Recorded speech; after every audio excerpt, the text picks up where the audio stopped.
మిత్రులారా, ఇవాళ మున్సిపాలిటీలలో చాలా సమస్యలు ఉన్నాయి.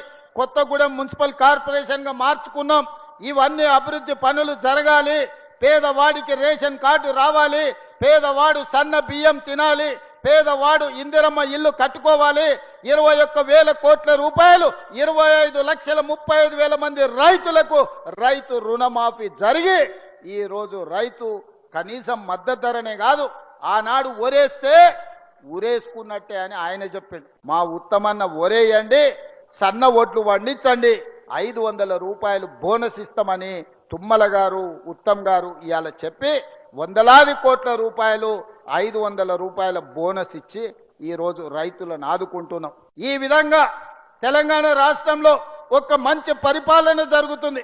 నిరుద్యోగ యువకులకు ఈ 2 సంవత్సరాలలో 70,000 ప్రభుత్వ ఉద్యోగ నియామక పత్రాలు అందించి ఆ 70,000 నిరుద్యోగ యువకులే కాదు, వాళ్ళ తల్లిదండ్రుల కళ్ళల్లో ఆనందాన్ని, తమ పిల్లలు సాధించిన విజయాన్ని ఆ కళ్ళల్లో చూసి ఆ ఆనందంలో మేము భాగస్వాములమైనం.